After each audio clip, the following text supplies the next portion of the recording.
Welcome to Kushar Academy, Unleashing Potential. Class 9, Chapter 1, Language of Chemistry, Part 2.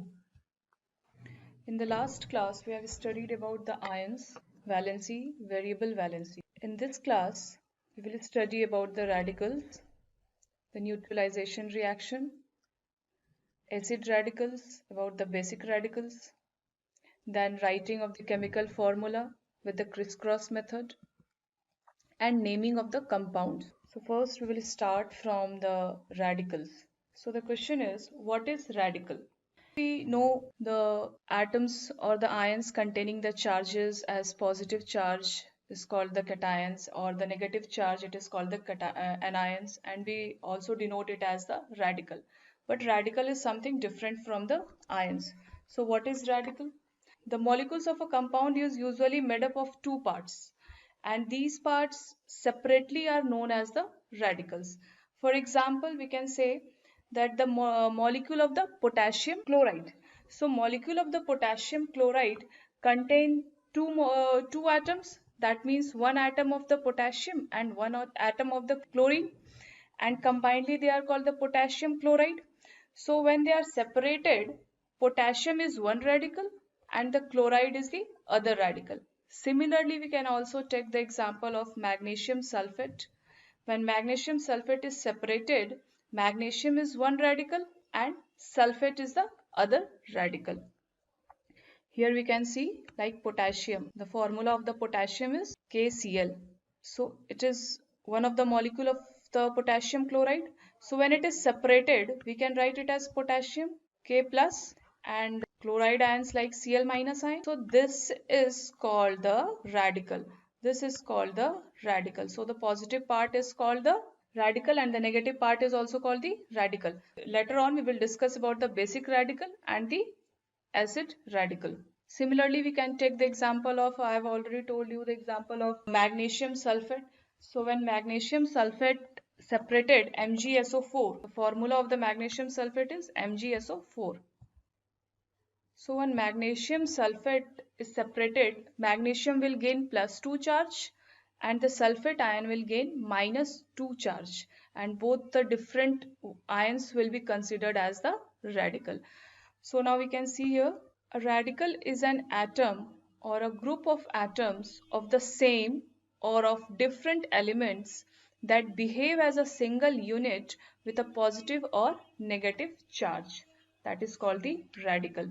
Here few radicals are given, examples of few radicals are given, that is ammonium ions, Aurous ions, cuprous ions, hydrogen ion, lithium ions, here magnesium, ferrous, cupric, nickel, aluminium, auric, bismuth, chromium, all ions are given. Here the symbols are also given and the valencies are also given.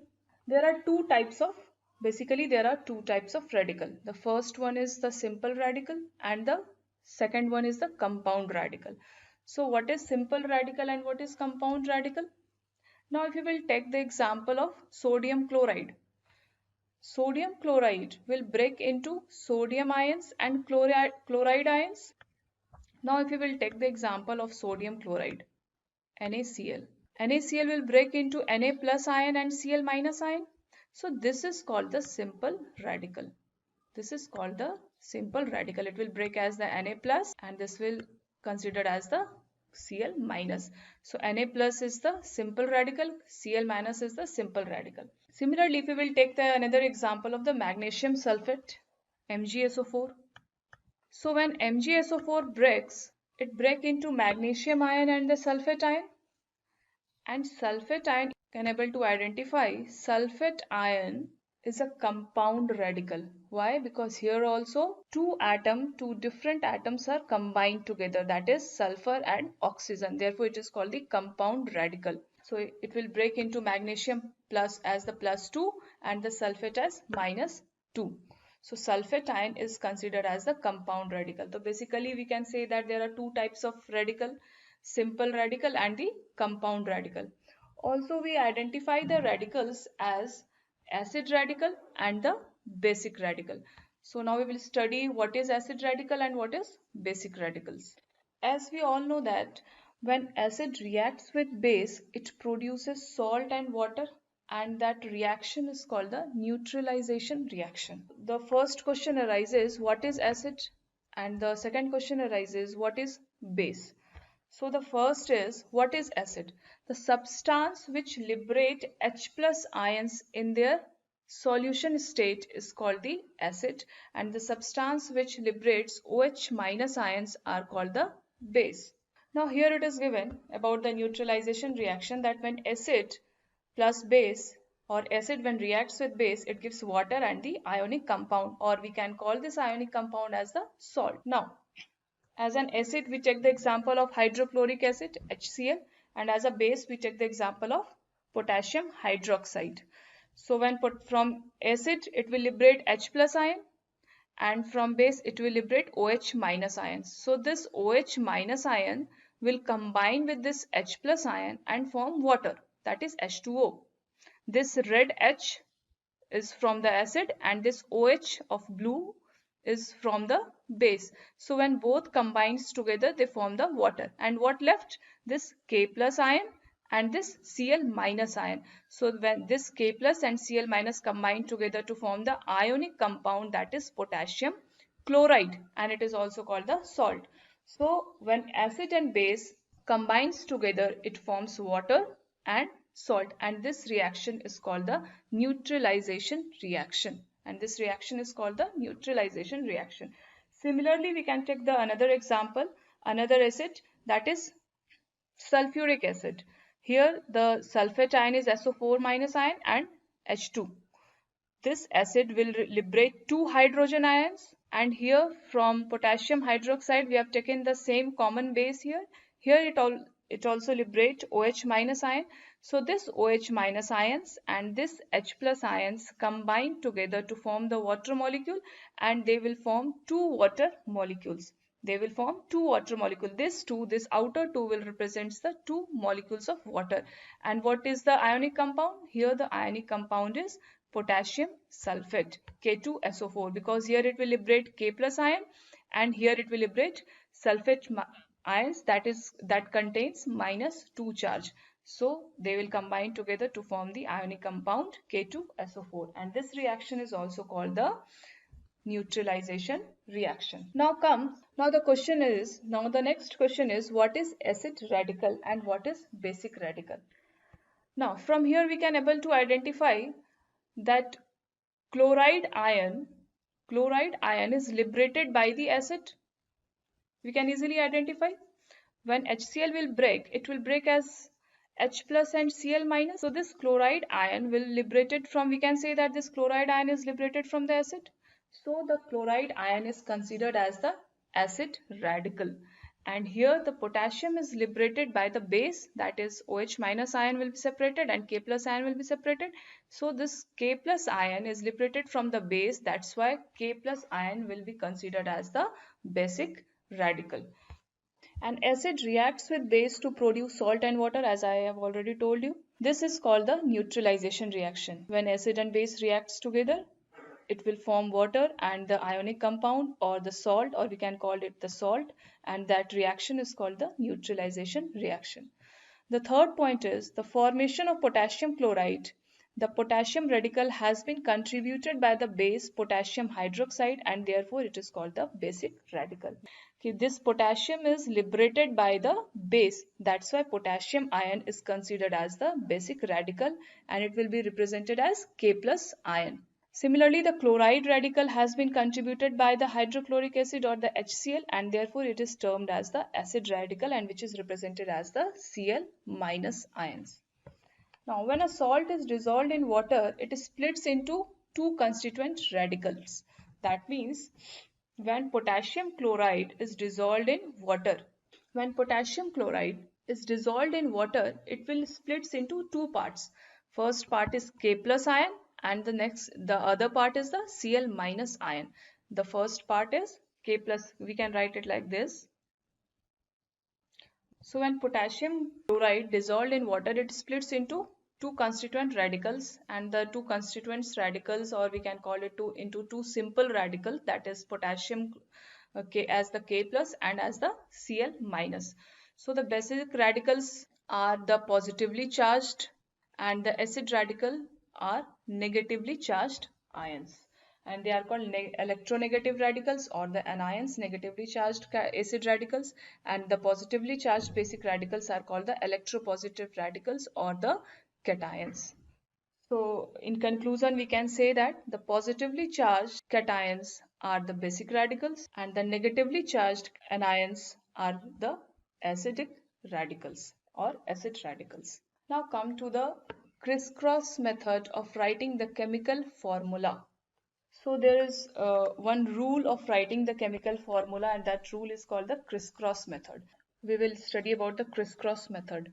For this method, first we have to know about the atomic number of the element, and second, the valency of that element.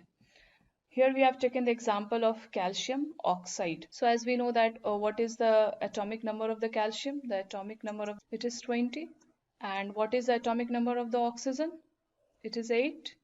So what is the electronic configuration of calcium? 2, 8, 8, 2.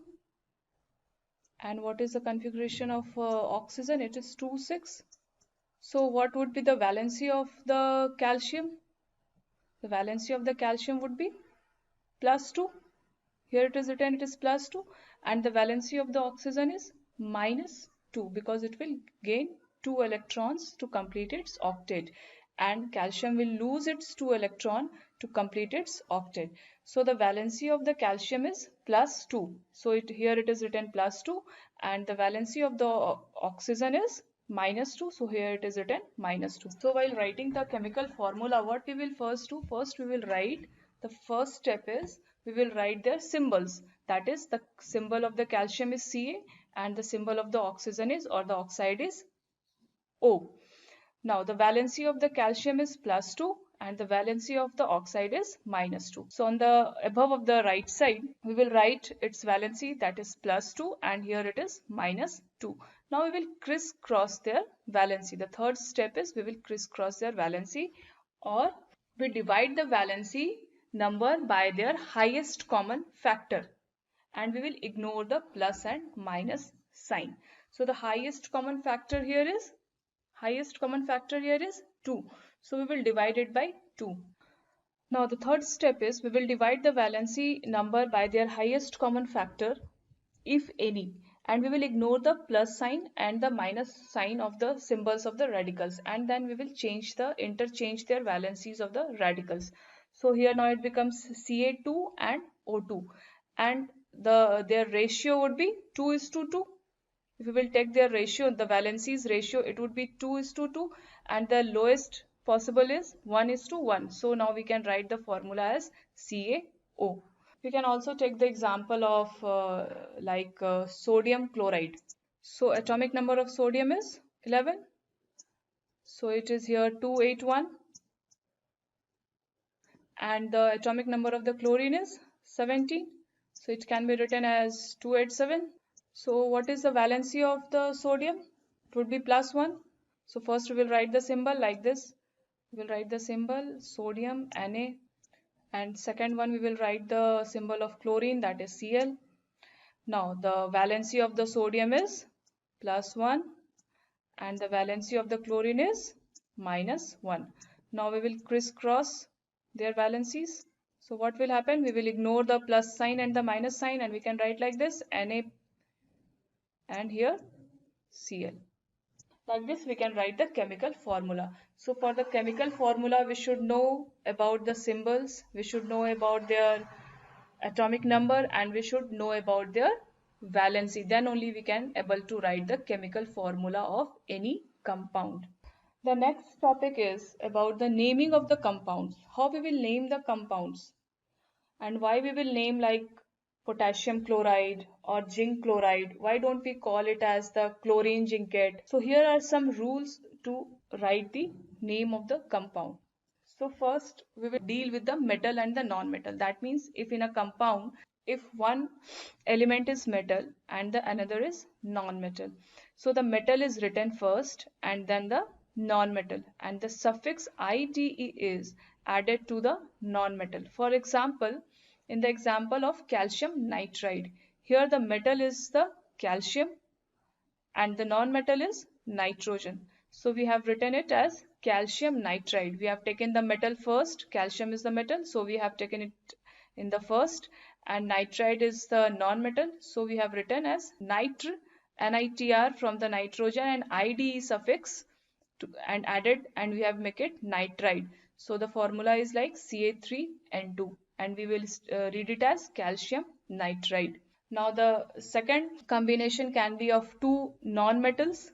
So in the combination of two non-metals, we can use the prefix of tri or tetra or penta. For example, phosphorus trichloride, phosphorus pentachloride, or we can take the other example also, carbon tetrachloride. Here also we can take the another example also like zinc chloride. Zinc is also a metal. Zinc is a metal and chlorine is a non-metal. So chlorine, first we will write the name of the zinc and then chlorine and add IDE suffix. Formula will become zinc chloride. Next example we can take as of the magnesium oxide. Magnesium is a metal and oxygen is a non-metal. So magnesium is written first and then oxygen and then added IDE suffix and it becomes the formula as magnesium oxide. Now the other situation may be of two elements and the oxygen. So you have seen many elements with the oxygen like zinc sulfate. In zinc sulfate also there is oxygen. In H2O, in KOH, there is the oxygen. How we will write their names? So the first condition for writing the names in which there is oxygen is present is we will add the prefix hypo. And hypo is used if the number of oxygen atom is less than 2. For example, here NaClO. Here it is 3 elements combined together, 2 elements and the oxygen we can see here. Clearly we can see here. 2 element is sodium and chlorine and the third one is the oxygen. So here the number of oxygen is less than 2. Here is only one oxygen. So we will write it as sodium hypochlorite. Hypo prefix we will use here and we can write it as sodium hypochlorite. Now the suffix ite we will use if the number of the oxygen atom is 2. Now we can see the next example here, that is NaClO2. Here is the number of oxygen is 2. So we will use the suffix ite, that is sodium chlorite. The next suffix is ate. If the number of oxygen atom is 3. If the number of oxygen atom is 3, we will use the suffix ate. And here it is written as sodium chlorate. Ate is written as sodium chlorate. Ate is added with the chloride ions and it is written as sodium chlorate. Now the prefix PER is used if the number of the oxygen atom is more than 3. So here we can write as sodium perchlorate. Sodium perchlorate. So these are few rules of writing the formulas. So you can also, now let's do the revision. So prefix, we will use the prefix in two cases only. When there is the number of oxygen less than 2, we will use the prefix hypo, and when there is the number of oxygen more than 3, then we will use the prefix per. In two cases we will use the suffix, that is when the number of oxygen is 2 and when the number of oxygen is 3. Then in that case we will use the suffix ite in case of number of oxygen atom is 2 and ate in case the number of oxygen atom is 3. Now comes to the naming of the acids. How we will name the acid? Now here we can see the first point is names of binary acids are given by adding prefix hydro and suffix ic to the name of the second element. Suffix ic to the name of the second element. Now we will take the example of HCl. Here it is given HCl. So it is called the binary acids. Why? Because here there are only two atoms, hydrogen, and here it is chlorine. So in writing the name of the binary acids, we will add the prefix hydro. So we have added the prefix hydro and the second element is chlorine. and with the chlorine we will add the suffix IC. Now it will become hydrochloric acid. Similarly, we write the name of the HF as hydrofluoric acid. F represents fluorine, so it will become fluoric, and for hydrogen we will write hydro and it will become hydrofluoric acid. The second rule says the name of acids containing radicals of polyatomic groups,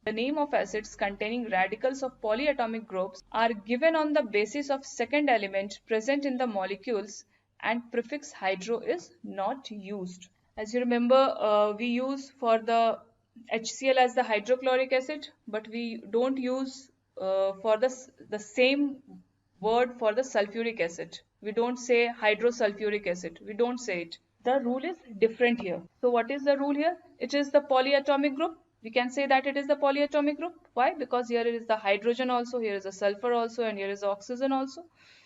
So to name this compound, the rule says we will name this compound on the basis of the second element present in the molecule. So the second element is what? Second element is the sulfur. So it is called the sulfuric acid by adding IC, by adding the suffix IC, and it is called the sulfuric acid. We don't write hydro in it. Hydro is not used in this formula. Now here we can say we can take the example of the nitric acid. It is also the polyatomic group. Here the hydrogen, then nitrogen, then oxygen, and the second element is the nitrogen. So we will write the name as the nitric acid. There are few compounds with the names that do not follow any systematic rules, and such names are called trivial or the common names, and they are widely accepted. We can take the example of like ammonia. Here it is nitrogen trihydride and it is called the ammonia as the common name. Second example we can take as water, the common example, that is the dihydrogen oxide, but commonly we call it as the water. So it is commonly accepted and we call it by their common names.